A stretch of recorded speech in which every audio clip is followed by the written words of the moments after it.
INFJs are quite complex beings. They understand things that others do not, even when they're all presented with the same information. They can feel people's emotions without anyone telling them their true feelings.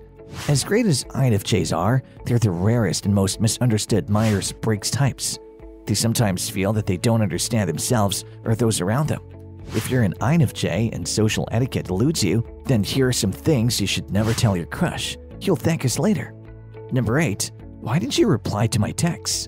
INFJs typically avoid confrontation, but if they feel truly wronged, they don't shy away from making their feelings known.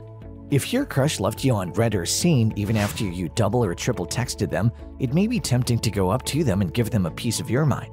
Although it definitely will sting, it's best not to make too much of a big deal about it. It's likely they were too busy or weren't sure how to respond. If you pressure them or confront them into replying back to you, you will come across as needy or clingy and make you feel even more misunderstood than usual. Number 7. Can this wait until tomorrow? INFJs are known for their human connections, and people love them because they actually listen and empathize with them. So if an INFJ suddenly dismisses a person's needs and tries to postpone it without an explanation, it'll seem off, especially to their crush. The real reason why an INFJ may request to hold off something until the next day is that they're overwhelmed with the tasks they already have on hand. What they really mean to say might be that they need time to recharge their batteries and gain a better perspective on everything going on in their lives. What may be perceived as a curt response may in fact be a cry for space. But as an INFJ, it may be best to dish out more information, especially if you're talking to your crush. You can simply say that you have a lot in your mind at present, but will be in a better place to help them soon. This way you won't cause unintended hurt or misunderstandings. Number 6. I'm fine or nothing is wrong when something is wrong. As humans, we may all have a tendency to conceal our true feelings and build a wall so that our vulnerabilities are not exposed.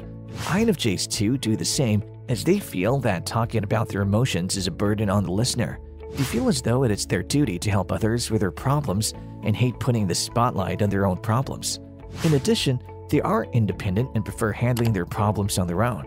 The reason why you should not downplay your emotions to a crush is that it'll form a barrier to creating a bond with them.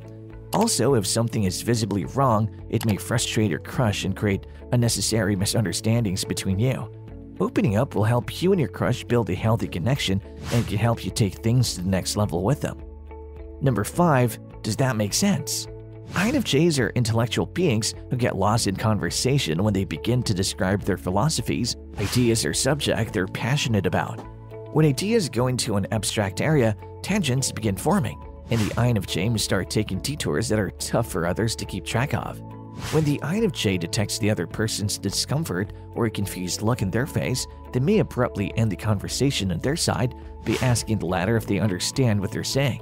While as an INFJ, you may ask your crush this question in good spirit. Trying to help them grasp abstract concepts, the question may backfire. In certain cases, your crush may be put off by the complexity of your thoughts, or they may become disinterested in you, thinking that you share nothing in common. In some other cases, they may be offended by the question and may misunderstand that you're questioning their intellect. So it's best to steer away from this question. Instead, you can ask their thoughts on what you said or ask if you need them to explain certain parts of the conversation again. Number 4. Oh yes, I already saw that on your social media. If there is one thing INFJs hate, that is uncertainty. In order to know what their crush likes or dislikes, they may go onto their crush's social media handles. Using their skills of deduction and analysis, they may get to know a lot about their crush, from their favorite movie to their favorite song to which restaurant they went out last weekend. While an INFJ knows best not to divulge everything they know to their crush, they might accidentally let it slip if their mind is elsewhere. So if you're an INFJ, don't make it obvious to your crush that you have been browsing through their online profiles. This holds true even if you see something that piques your interest and you want to know more about it. It's best to let the conversation take place organically and as naturally as possible.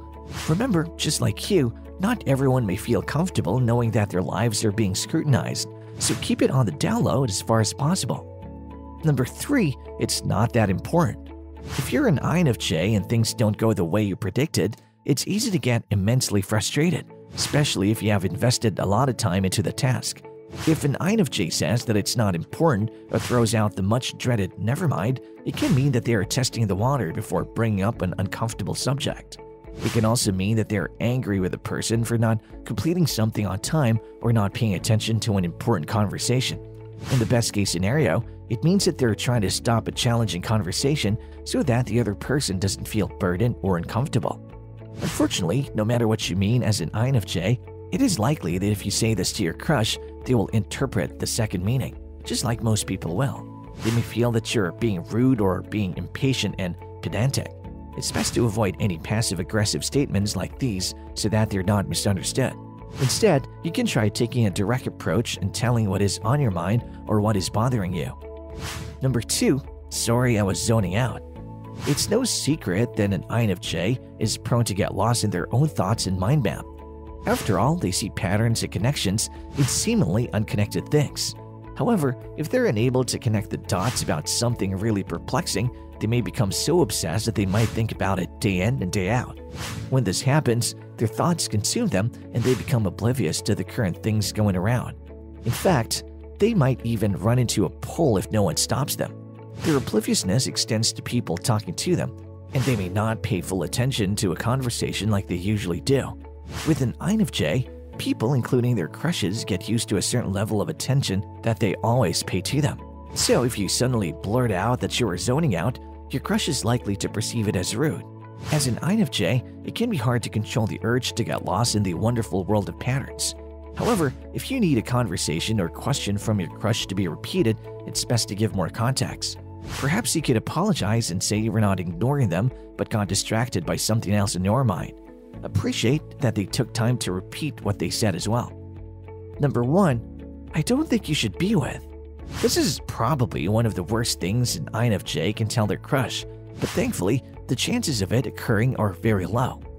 INFJs have a strong sense of emotion and empathy and can figure out a person's true motives or intentions from the way they behave or what they say. Although an INFJ usually hates confrontation and would rather ghost a person they dislike, they may choose to say something to the person who's being affected. This happens when an INFJ has a strong moral compass, and concealing the truth would go against their moral philosophies. It is a terrible idea to tell your crush who they should and shouldn't spend time with. It is best to let your crush come to this decision themselves, irrespective of how you feel about who they're dating. Remember that you have no right to demand that they should be with someone else, since you may not always know the complete picture. If you do tell them this statement, you'll be driving them away, as your words may come across as controlling. What are your thoughts on the things you shouldn't say to your crush? Have you ever said any of these statements to your crush? And if yes, what was their reaction? Comment below. As always, like and share this video and subscribe to our channel for more updates on psychology.